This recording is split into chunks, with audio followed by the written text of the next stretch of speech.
तुम्ही फिरताय, तुम्हाला जास्त माहिती, सांगण्यासारखं काही असेल तर सांगा. पण मला असं वाटलं होतं की मोठा धमाका वगैरे होणार 25 तारखेला. कुठला धमाका? तर भिवंडीच्या जनतेला कदाचित सुखद धक्का मिळेल की आजपासून टोरंट बंद झाला, असं काही घोषणा असेल असं मला वाटलं होतं. आणि बाकी सगळं जे काही सांगितलं ते सगळं पत्राच्या माध्यमातूनच सांगितलं.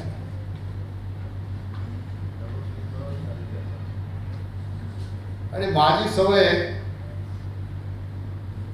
मी जरी पत्र दिलं असलं तरी काही दिवसामध्ये ते काम दिसायला लागतं. आणि म्हणून 10 वर्षात केलेली कामं ही आपल्याला सगळ्यांना दिसतात. आपण जिथून कुठून आला असाल, आपल्याला जे कॉन्क्रीटचे रस्ते लागले, आपल्या निदर्शनास काही मेट्रोची कामं, मेट्रोचं काम लागलं असेल, अजून काही कामं लागली असतील, अशी असंख्य कामं आहेत ज्यांची यादी वाचायला घेतली तर कमीत कमी 2-3 तास लागतील. त्याच्यात ही किरकोळ कामं तर आम्ही सांगितलीच नाही आणि सांगतही नाही.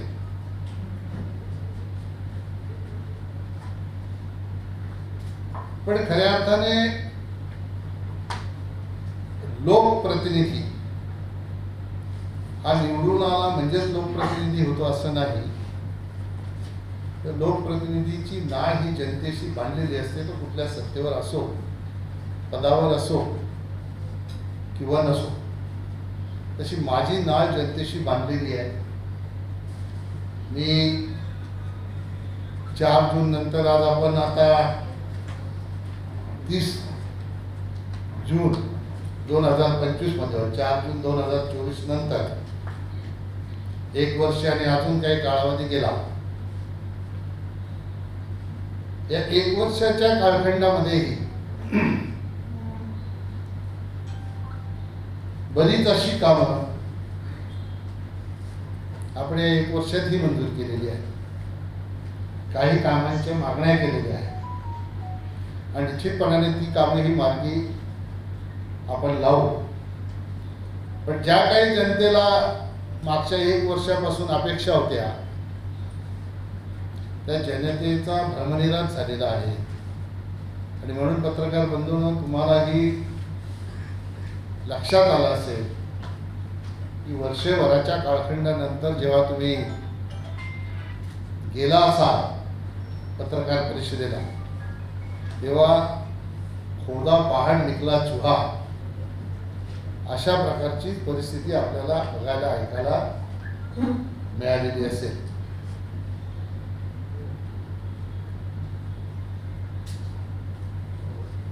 मला असं वाटतंय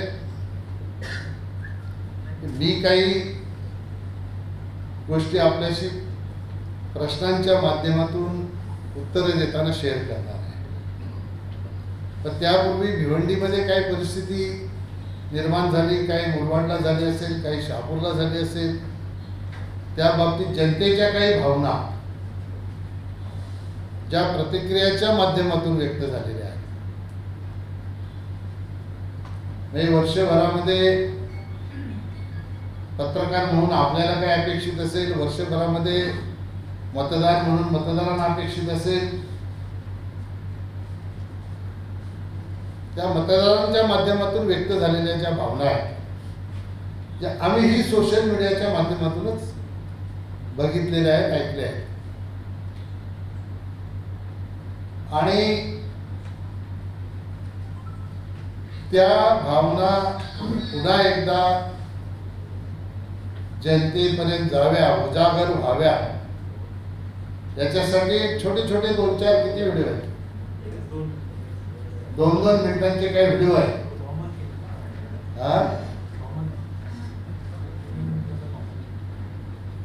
3 मिनिटाचा कॉमन आहे. हे आपल्या समोर सादर करायला मी सांगतो. त्याच्यानंतर आपल्या मनाचे काही प्रश्न असतील त्या प्रश्नांच्या उत्तराच्या माध्यमातून आपल्याला संवाद साधता येईल. चालू करा व्हिडिओ चालू. सबसे पहले तो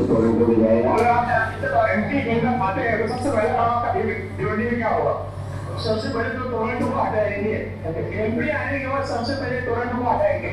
वालिया मामा दिखाए बहुत टाइम बाद हुआ है भाई. जो उम्मीद से काम किए ना वो उम्मीद से वालिया मामा काम नहीं किए.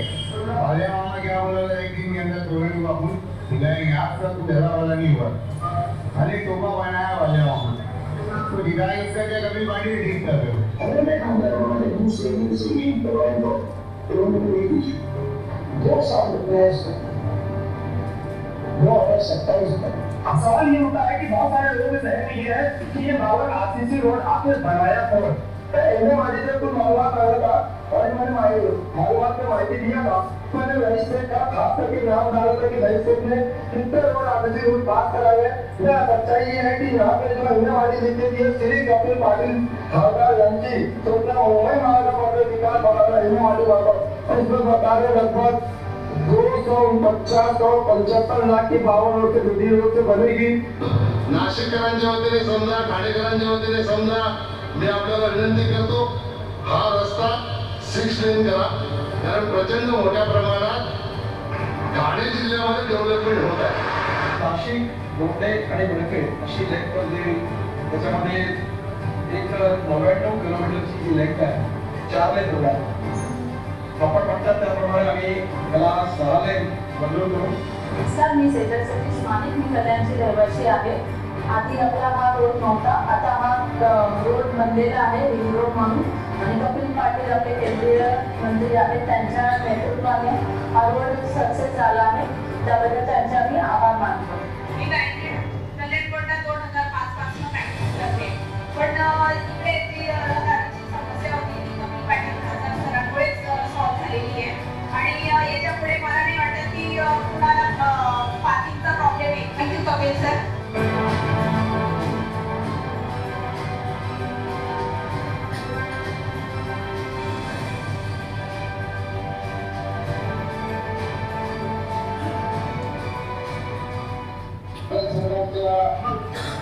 राष्ट्रीय आरोग्य अभियानाच्या माध्यमातून बाळ आणि माता संगोपन जिल्हा रुग्णालय पूर्वी शहरामध्ये देशाचे प्रधानमंत्री आदरणीय नरेंद्र मोदीजी त्यांच्या आशीर्वादाने मंजूर झाले.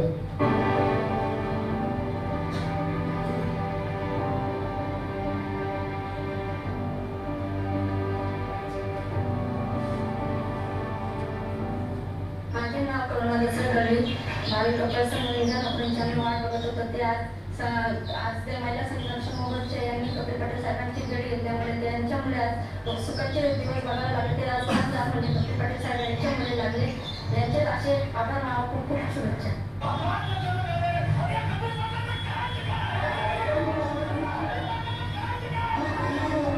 जरा पॉज कर. जरा ते आधीचा व्हिडिओ पॉज कर. ती याची घोषणा आहेत ना कपिल पाटलांना करायचं काय, ती घोषणा याच्यासाठी होती की मुरबाडची रेल्वे ही मंजूर नाही. मी जनतेची दिशाभूल करतो ह्या अनुषंगाने घोषणा देतो. आणि मग त्याच्यानंतर हा प्रकल्प कधी मंजूर आहे ते स्वतःच सांगतात आणि त्याची मागणी करतात. ते लावतात. मी तुम्हाला शाश्वत करतो मी काही मुरबाडची रेल्वे वाऱ्यावर सोडणार नाही. माझं पूर्ण लक्ष मुरबाडच्या रेल्वेकडे आहे. मुरबाडची रेल्वे करण्याच्यासाठी मी 100% माझं योगदान देणार आहे.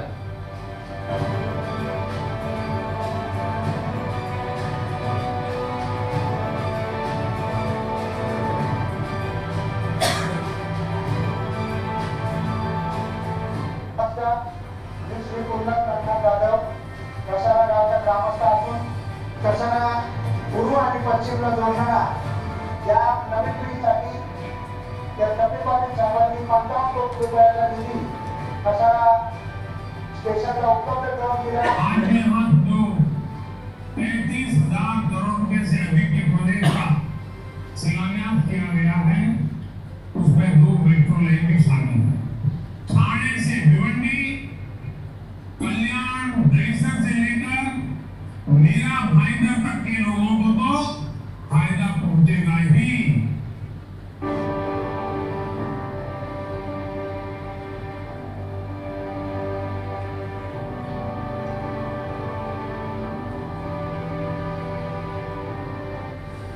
तो पहिला पिक्चर आला होता एक था टाइगर, नंतर पिक्चर आला टाइगर जिंदा है, तीसरा पिक्चर काय आला टाइगर रिटर्न। मी तुम्हाला विश्वास देतो कपिल पाटील हे तुमच्या सगळ्यांच्या आशीर्वादाने, देवेंद्रजींच्या आशीर्वादाने, मोदीजींच्या आशीर्वादाने अशा उंचीपर्यंत गेलेले आहेत की आपल्याला कोणातही काम करायला कुठल्या पदाची आवश्यकता आहे असं मला तरी वाटत नाही।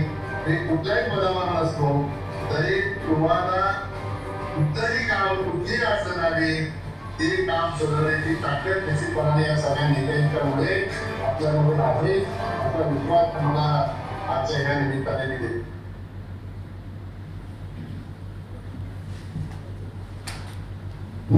हा थोडासा सारांश होता की आपल्या सगळ्यांच्या उपस्थितीत जसं भाष्य केलं गेलं होतं ते 10 वर्षात केलं काय, त्याचे थोड्याफार प्रमाणात उत्तरे बाकी लेखी स्वरूपात आम्ही केलेली कामं आहेत ती आपल्या माहितीसाठी देतीलच, पण मी काही मुख्य कामं आहेत ती आपल्याला पुन्हा एकदा रिपीट करून सांगतो। जसं ठाण्यापासून भिवंडीपर्यंतची मेट्रो ह्याचं काम सुरू आहे। ह्या भिवंडी शहरामध्ये अनेक रस्त्यांची काँक्रिटीकरणाची कामं झाली आणि आता सुरू आहे, तीही कामं आपण मंजूर केलेली आहेत आणि त्यांची कामं सुरू आहेत, ती पूर्णत्वात जातील। ठाणे भिवंडी बायपास रोडचं काम पूर्ण होईल। जसं आता नाशिक रोडचं जे 6 पदरीकरण आहे, जे गडकरी साहेबांची आपण नाशिकला कार्यक्रम असताना मी तिथे मागणी केली होती आणि गडकरी साहेबांनी तात्काळ त्याला संमती दिली होती। आता एक 7-8 दिवसापूर्वी माझं बोलणं झालं होतं नाशिकचे अधिकारी त्यांच्याशी, NHAIचे, त्यांनी सांगितलं की आता कुंभमेळ्याचं औचित्य साधून ते 6 लेन रस्त्याचं काम लवकरात लवकर आपण सुरू करणार आहोत। नाशिक भागाकडे, नाशिक जिल्ह्यामध्ये हे काम सुरू झालेलं आहे, ठाण्यामध्ये सुरू व्हायचं आहे। जसं आपलं आता शहापूर, मुरबाड, मसा, कर्जतपर्यंतचा रस्ता त्याचंही काम सुरू आहे। 9 वर्ष झाली एक व्यक्ती ते काम करत आहे। वाडा रोडचं आंदोलन आहे, तुम्ही प्रश्न विचारला तर उत्तर देईन मी त्याचं। तर सन्माननीय आता उद्या जे भारतीय जनता पक्षाचे प्रदेश अध्यक्ष होतील ते बांधकाम मंत्री असताना त्यांच्याकडे पाठपुरावा केल्यानंतर 600 कोटी रुपयाचा निधी त्यांनी मनूरपासून ते भिवंडीपर्यंतच्या रस्त्यासाठी त्यावेळेला मंजूर केला होता आणि कुडूसला आम्ही त्याचं भूमिपूजनही त्यांच्या हस्ते केलं होतं। सन्माननीय रवींद्र चव्हाण यांच्या हस्ते त्यावेळेला त्याचं भूमिपूजन आम्ही केलं होतं आणि मनोरपासून काही किलोमीटर त्याचं कामही काँक्रिटीकरणाचं सुरू झालेलं आहे, काही किलोमीटर झालेलं आहे। नवीन कामांच्या बाबतीत परवाच मी जेव्हा मुख्यमंत्र्यांना भेटलो की ठाण्यापासून भिवंडीपर्यंत मेट्रो आली, परंतु आता नवीन विकास डेव्हलपमेंट ही ठाणे भिवंडी बायपास रोडकडे होते आणि म्हणून मी साहेबांना विनंती केली पत्राद्वारे की ठाण्यापासून पडघ्यापर्यंत नवीन मेट्रोचा रूट एक मंजूर करावा। आता हे सगळं पत्र देऊन होत आहे का?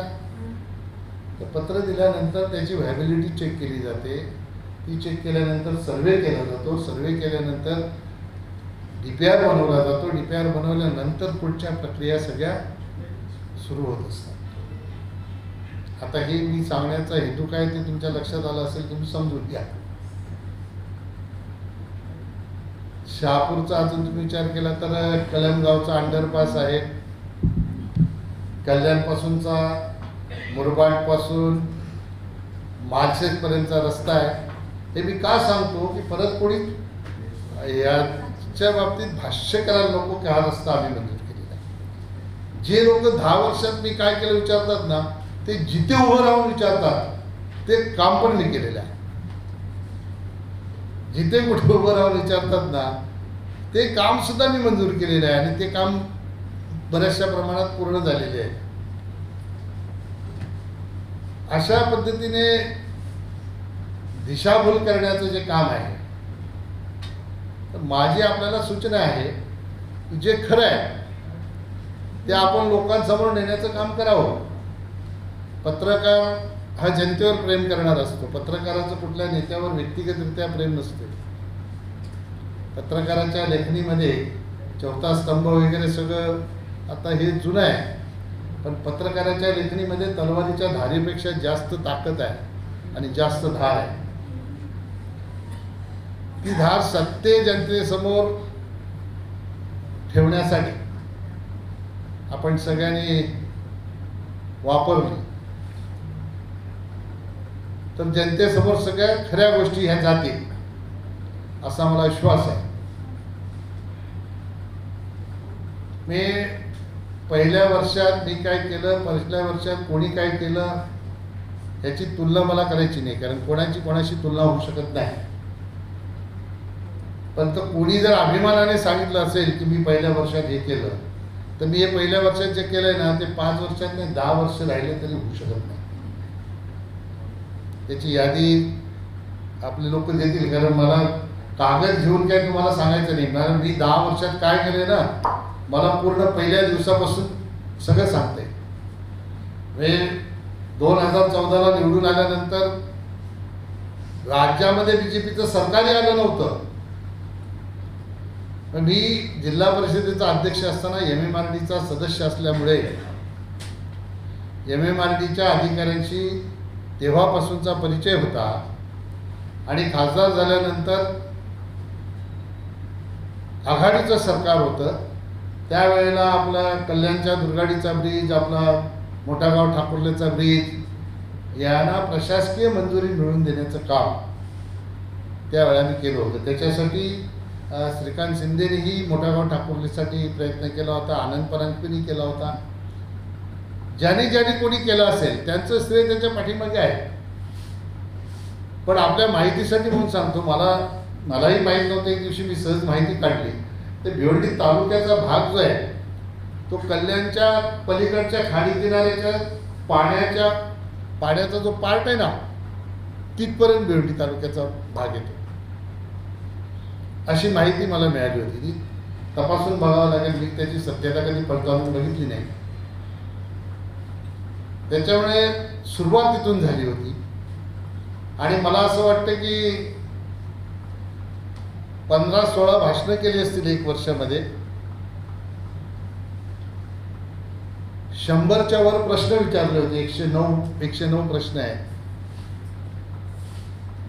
आणि बऱ्याच चर्चांमध्ये भाग घेतला. आणि ज्याने कोणी आपल्याला माहिती दिली ना त्यांनी जे काही प्रश्न विचारले, खरं तर लोकसभेमध्ये राज्याशी संबंधित असलेले प्रश्न हे विचारता येत नाही. सुमित्रा महाजन लोकसभेच्या स्पीकर असताना त्यामध्ये अडवायच्या आणि त्या प्रश्न विचारू द्यायच्या. त्याचाही पुरावा आहे आपल्याला, तो दिला जाईल. 3 प्रश्न विचारले. त्याच्यामध्ये काय विचारलं, टोरॅन्ट लोकसभेत प्रश्न राज्याचा, काही संबंध नाही केंद्र सरकारशी टोरॅन्ट पॉवरचा. IGMला स्टाफ कमी आहे म्हणून प्रश्न दिले, काय संबंध आहे का केंद्र सरकारशी? हे केंद्र सरकारशी काही संबंध नसलेल्या विषयांची माहिती किंवा प्रश्न हा पार्लमेंटमध्ये उपस्थित करायचा आणि स्वतःची पाठ थोपटून घ्यायची. अशाने कधीच समस्या सुटणार नाही. तुम्हाला स्टाफिंग पॅटर्न मंजूर करायचा असेल तर राज्य सरकारकडेच करावं लागेल. आता टोरॅन्टची आपल्याला क्लिप दाखवली, तर हे कोणाचा विश्वासघात आहे? भिवंडीची जनता ही निश्चितपणाने समजदार आहे. आता ज्या मुस्लिम बांधवांच्या मतावर निवडून आले त्या मुस्लिम बांधवांची प्रतिक्रिया आपण पाहिली. ठीक आहे, आम्ही बनवलेली नाही आहे, उत्स्फूर्त प्रतिक्रिया आम्हालाही सोशल मीडियावर मिळालेली आहे. आणि ती प्रतिक्रिया त्यांनी जी दिली, त्यांनी जी काय उपाधी लावली त्याचा पुनरुच्चार मला काही करायची गरज नाही, ते ऑन रेकॉर्ड आपल्याजवळ आलं. मला असं सांगा, लोकसभेची निवडणूक लढण्यासाठी जो माणूस गेल्या अनेक वर्षापासून एकदा लढले, दुसऱ्यांदा लढले, आता टोरेंट कंपनी माझ्या कपड्यांवरचा गुलाल उतरायच्या आत टोरेंट कंपनीने घालवणार, अशा वल्गना करणाऱ्या माणसाला जो लोकसभेचा उमेदवार आहे त्याला तेव्हा माहित नव्हतं का 2027 पर्यंत यांचं ऍग्रीमेंट आहे? मग 2027 पर्यंत ऍग्रीमेंट तेव्हा माहित होतं तर मग ही वल्गना खोटी का केली, लोकांची दिशाभूल काय केली? बरं, असं बोलणारा माणूस कोण पाहिजे? त्या कंपनीचा मालक पाहिजे किंवा राज्याचा मुख्यमंत्री पाहिजे. तोच सांगू शकतो की मी 2 दिवसात घालवणार. आता पण सांगितलं 2027 ला जाणार, आता कसं जाणार बघूया. आपण इथे आहोत, सगळेच इथे आहोत आपण. तर काहीतरी आधार लागतो. मला वाटतं तुमच्या पत्रकार बंधूंकडे मदत मागितली काहीतरी, की तुम्ही मला मदत करा, असं काहीतरी मी बघितलं. करा मदत. टोऱ्यांचा जर जनतेवर अन्याय असेल तर निश्चितपणाने त्याच्या पाठीमागे उभं राहिलं पाहिजे, अन्यायाच्या पाठीमागे. पण अशा प्रकारच्या खोट्या वल्गना करून उपयोगाचं नाही. मी माझ्याकडे अनेकदा टोरॅन्ट कंपनीच्या विरोधात ज्या काही संघर्ष समिती झाल्या तर माझ्याकडे येत होते. मी त्याला सांगायचो की बघा, आंदोलनं बरीच झाली, मोठी मोठी आंदोलनं झाली, आपण सगळ्यांनी पाहिले. आपण नाही पाहिली असं आहे का? आपण सगळ्यांनीच आंदोलनं पाहिली. त्याच्यात काय झालं? काय झालं? म्हणजे मी तुम्हाला किस्सा सांगतो. मला तारीखात आठवत नाही, 9 साल की 10 साल, भिवंडी महापालिकेच्या इमारतीचं उद्घाटन शरद पवार साहेबांच्या हस्ते झालं होतं. काय माहित आहे तारीख कोणाला? 13/5/2012. मी जिल्हा परिषदेचा अध्यक्ष होतो. मुंबईकडून येताना पवार साहेब माझ्या घरी चहा पाण्याला थांबले. 13/5/2012. मी जिल्हा परिषदेचा अध्यक्ष होतो. गाडीत तिथून घरून बसल्यानंतर पवार साहेबांनी माहिती घ्यायला सुरुवात केली की टोऱ्यांच्या बाबतीत अनेक समस्या येतात, नेमक्या विषयी काय आहे. मी त्यांना त्याची सगळी माहिती दिली आणि मग मी सांगितलं की साहेब तुम्हाला तिकडं पण निवेदन मिळेलच. तर हा माझ्याकडे माहिती आली होती. मला साहेबांनी असं सांगितलं तुम्ही 2 दिवसात यांना सगळ्यांना घेऊन माझ्याकडे या घरी द्यायचे. 2 दिवसात आम्ही सगळे शरद पवार साहेबांच्या घरी गेलो. पवार साहेबांनी सगळं ऐकून घेतल्यानंतर त्याच्यावर काही भाष्य केले नाही. त्यांनी एवढंच सांगितलं की असं काही टोऱ्यांना घालवता येणार नाही. सरकार कोणाचं होतं? पवार साहेब मुख्यमंत्री कोणालाही बनवू शकत होते आणि कोणालाही काढू शकत होते. इतके ताकदीचे नेते त्यांच्यासोबत बैठक आणि त्यांनी सांगितलं टोऱ्यांट आपण घालवू शकत नाही. हे कोणी सांगितलं? शरद पवार साहेब. आता दुसरं लॉजिक तुम्हाला सांगतो. भिवंडीतून टोरेंट हटाव याच्यासाठी हे काही जे राजकारण करतात, राष्ट्रवादीचे लोक असतील, अजून कुठल्या पक्षाचे असतील, मला तुम्ही सांगावं मुंबऱ्याला टोरेंट कधी आलं? उद्धव साहेब मुख्यमंत्री असताना शिंदे साहेब पालकमंत्री असताना, जितेंद्र आव्हाड साहेब मंत्री असताना मुंबऱ्याला टोरेंट आलं. आता हे लॉजिक कुठे कसं वापरायचं सांगा मला तुम्ही. भिवंडीचं टोरेंट घालवा आणि मुंबऱ्याला आणा. कोणी आणलं? आम्ही आणलं. इथे पण तुम्हीच आणलंय, तिकडे पण तुम्हीच आणलं.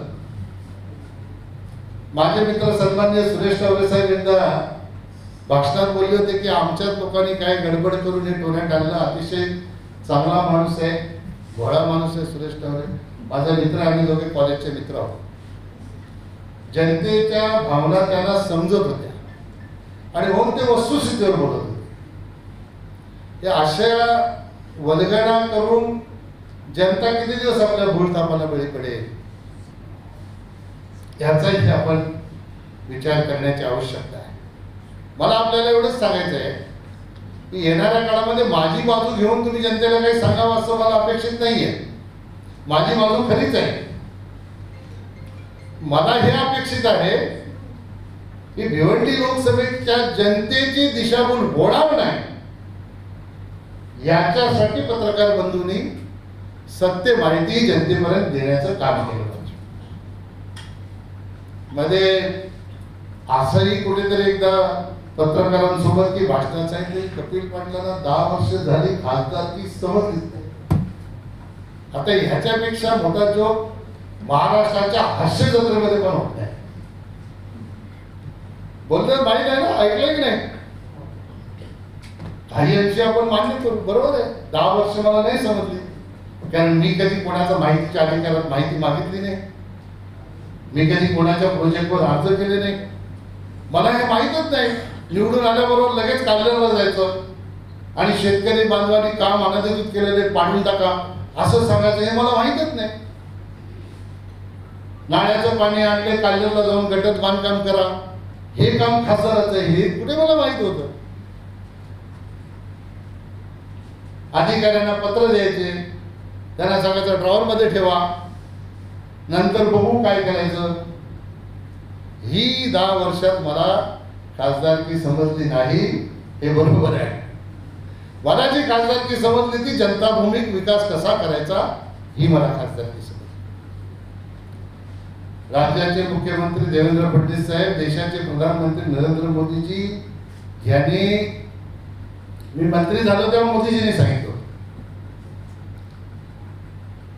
मंत्री बन गए हो, सत्ता बचाने के लिए काम नहीं करना है. भले सत्ता चली जाए लेकिन देश के हित में काम करना है, जनता के हित में काम करना है. ही शिकवण ज्या नेत्याची असेल त्या नेत्याच्या नेतृत्वाखाली जेव्हा आपण काम करतो तेव्हा असले घाणेरडे प्रकार आमच्या डोक्यात कधी येऊ शकत नाही. मग तशी खासदारकी ही माझ्या अज्ञानातच राहिली, अज्ञानातच. तर त्या गोष्टीचा मला आनंद आहे. मला असं समजून घ्यायची नाही. आणि खरंच जर शिकवायचं असेल तर माझा क्लास मीच घेतला तर मी लावेन ट्युशन, किंवा जास्तच फार नॉलेज असेल तर पत्रकार बंधूंनी एकत्र बोलवलं सगळ्यांना, जास्त चांगलं, अजून माहिती पडेल काय खासदार की नाही. आता मला वाटतं माझं सगळं सांगून झालं. आता तुम्हाला प्रश्न विचारायचे असेल तर विचारा. एक विचारा. एक